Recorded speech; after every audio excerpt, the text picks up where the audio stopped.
Halo Sobat Kanal, ketemu lagi dengan saya. Kali ini di materi terakhir untuk foodborne disease. Pada kesempatan kali ini, saya akan menyampaikan terkait foodborne toxico-infection.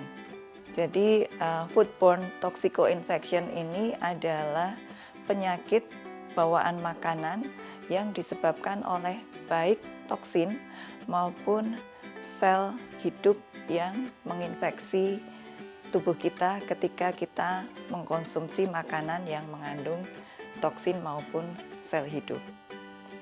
Nah, mekanismenya adalah ketika kita mengkonsumsi sejumlah sel vegetatif hidup, sel ini tidak memperbanyak diri pada saluran cerna, tapi dia melakukan sporulasi dan mengeluarkan toksin di saluran cerna. Kemudian ini untuk bakteri yang membentuk spora. Kemudian bagaimana kalau yang masuk ke tubuh kita itu adalah bakteri gram negatif. Nah, bakteri gram negatif ini kalau kita konsumsi sejumlah sel hidup, dia akan dapat dengan cepat memperbanyak diri pada saluran cerna. Kemudian selnya akan mati, tapi toksin sudah terlanjur dihasilkan.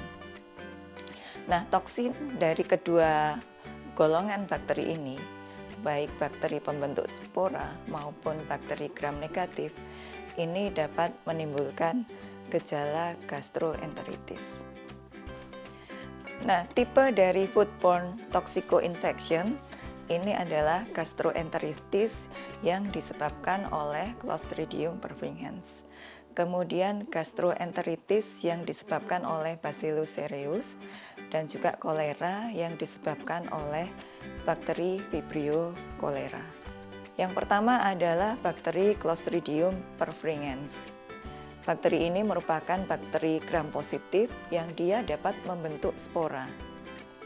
Nah, makanan yang biasanya terkontaminasi oleh bakteri Clostridium perfringens adalah makanan yang berasal dari hewan, misalnya daging dan olahannya, daging matang atau yang sudah diolah, tapi dibiarkan terlalu lama di suhu kamar, atau pada makanan kaleng yang proses pengalengannya tidak sempurna. Nah, bakteri ini masa inkubasinya 8-24 jam. Nah, kita bisa mengalami sakit kalau kita mengkonsumsi sekitar 10⁻⁶ sampai 10⁻⁸ sel vegetatif hidup. Gejalanya adalah sakit perut di bagian bawah, kemudian diare yang di situ mungkin saja ada gas yang terbentuk, kemudian jarang disertai dengan demam atau pusing-pusing. Nah, sakit akibat Clostridium perfringens ini hanya dapat dicegah dengan penanganan makanan dan teknik penyimpanan yang benar. Bakteri selanjutnya adalah Bacillus cereus. Kalau kita keracunan bakteri ini, kita akan mengalami diare dan juga muntah. Jadi ini ada dua gejala, ada gejala diare dan juga gejala muntah. Penyebabnya kurang lebih hampir sama, namun memang ada beberapa yang berbeda. Untuk gejala diare ini disebabkan oleh sekitar 10⁻⁵ sampai 10⁻⁷ sel bakteri Bacillus cereus. Dan ini disebabkan oleh produksi toksin di dalam usus halus. Jadi ketika kita mengkonsumsi makanan yang mengandung Bacillus cereus, bakteri aktif ini akan masuk ke saluran cerna, kemudian di usus dia akan menghasilkan toksin. Sementara untuk gejala yang mual, muntah, ini produksi toksin sudah dimulai di makanan. Jadi ketika kita mengkonsumsi makanan, di situ sudah ada toksinnya. Untuk dosisnya kurang lebih hampir sama. Nah, untuk gejala diare ini dia sebenarnya bakteri ini mudah dimatikan dengan panas. Hanya pemanasan suhu 56 derajat Celcius selama 5 menit ini dapat mematikan bakteri. Sementara untuk gejala yang muntah, ini karena dia toksin, ini bersifat lebih stabil. Jadi dengan pemanasan pada suhu 126 derajat Celcius selama 90 menit pun, toksin ini tidak akan rusak. Kemudian perbedaan yang berikutnya adalah masa inkubasi.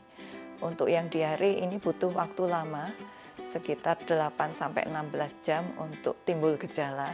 Sementara yang mual muntah ini hanya setengah sampai 5 jam. Ini bisa dipahami karena di makanannya sudah ada toksinnya.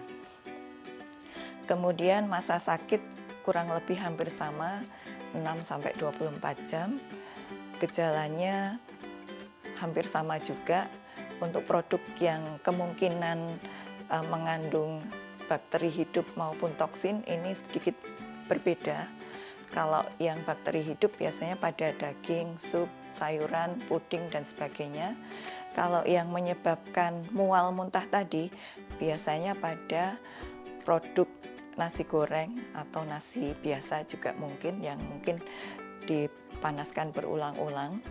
Kemudian pasta, pastry, dan mie. Jadi ini pada makanan sumber karbohidrat. Bakteri berikutnya adalah Vibrio. Vibrio merupakan bakteri akuatik yang dapat ditemukan di sungai, di muara sungai, di kolam maupun di laut. Salah satu spesies dari Vibrio ini adalah Vibrio parahemolyticus. Nah, makanan yang terkontaminasi adalah seafood mentah atau seafood yang dimasak tapi tidak sempurna, atau terjadi kontaminasi silang antara seafood yang sudah dimasak dengan seafood yang belum dimasak. Nah, ini mungkin kalau Anda pernah melihat orang yang makan kerang mentah, ini bisa saja dia sakit perut karena adanya bakteri Vibrio parahemolyticus ini.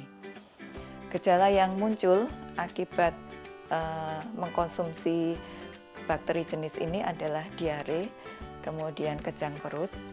Nah, gejalanya muncul sekitar 48-72 jam dengan masa inkubasi 8-72 jam. Gejala lain yang muncul adalah mual, muntah, sakit kepala, kemudian demam. Bakteri selanjutnya adalah Vibrio cholera. Gejala yang timbul akibat konsumsi bakteri ini adalah kram perut, mual, muntah, dehidrasi, dan juga syok. Ketika mual, muntah, dan diarenya itu parah, ini kan bisa menyebabkan syok ya. Nah, mekanisme kenapa bisa terjadi diare ini ketika ada korban yang mengkonsumsi bakteri Vibrio cholera yang hidup ini, kemudian bakteri ini akan masuk ke dalam saluran cerna. Dia akan menempel pada usus halus, kemudian dia akan menghasilkan racun. Nah, produksi racun kolera oleh bakteri ini dapat menyebabkan diare berair yang ini merupakan ciri khas dari diare yang disebabkan oleh Vibrio cholera. Salah satu strain dari Vibrio cholera adalah Vibrio cholera 01. Nah, ini bakteri ini bersifat patogen pada manusia.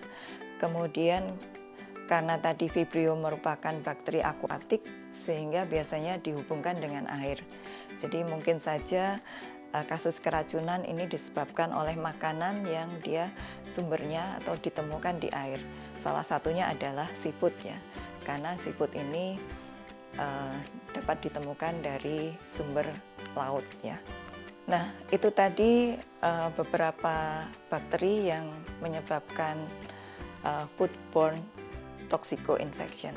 Nah, bagaimana sebenarnya cara kita untuk mencegah supaya tidak terkena foodborne disease atau penyakit yang disebabkan atau dibawa oleh makanan?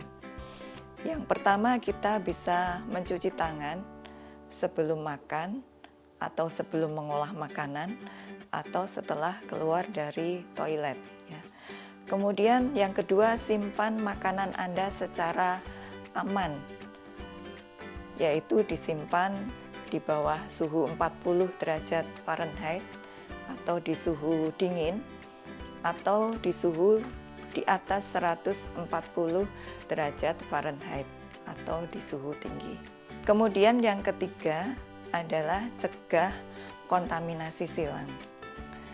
Jadi ketika Anda mengolah makanan, jangan menggunakan peralatan yang sama untuk menempatkan makanan yang masih mentah dengan makanan yang sudah matang atau siap dikonsumsi, karena ini dapat menyebabkan kontaminasi silang.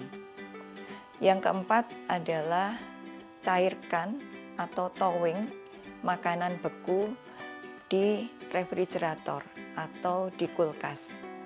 Jadi jangan sampai Anda mencairkan makanan beku di suhu kamar yang tidak terkendali, artinya mungkin bisa dibiarkan berjam-jam di suhu kamar.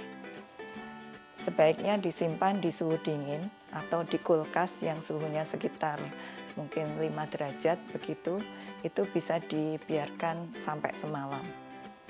Tapi ketika Anda akan melakukan atau mencairkan makanan beku di suhu kamar, maka lakukanlah dengan cepat. Misalnya bisa menggunakan microwave supaya proses pencairannya lebih cepat. Yang kelima adalah masak dengan suhu yang cukup. Jadi sebenarnya tadi ada beberapa bakteri yang dengan mudah dimatikan oleh panas. Nah, ini perlu suhu yang cukup, misalnya suhu di atas 100 derajat Celcius, dan juga waktunya yang cukup. Jangan sampai suhunya cukup tapi waktunya tidak cukup. Kemudian ada juga bakteri pembentuk spora yang dia justru ketika dipanaskan pada suhu yang tidak cukup itu, sporanya akan berkembang biak menjadi sel vegetatif. Nah, itu yang perlu diperhatikan. Karena mungkin banyak di rumah tangga yang memasak jumlah banyak, kemudian dia akan dimakan pagi, siang, sore. Nah, sebelum dimakan biasanya kan dihangatkan. Nah, kalau hanya sekedar hangat, ini justru dapat menyebabkan spora dari bakteri ini akan tumbuh menjadi sel vegetatif. Yang terakhir adalah jangan biarkan makanan atau jangan simpan makanan di suhu danger zone. Karena di suhu tersebut bakteri akan sangat mudah berkembang biak sehingga akan berisiko menyebabkan sakit. Nah, untuk menjaga keamanan pangan, ini kita harus menjaga keamanan makanan tadi mulai dari tahap budidaya, processing atau pengolahan, transportasi, retail sampai ke konsumen. Jadi dalam keamanan pangan kita mengenal istilah from farm to consumer, kemudian from farm to table, dan juga from farm to fork. Jadi dari lahan budidaya sampai ke konsumen itu kita harus memastikan pangan itu dalam kondisi aman. Makanan yang kita konsumsi aman, kita akan bisa terhindar dari keracunan makanan. Nah, itu tadi yang bisa saya sampaikan terkait foodborne disease. Mudah-mudahan materi saya ini dapat bermanfaat. Sampai bertemu lagi di materi yang lain.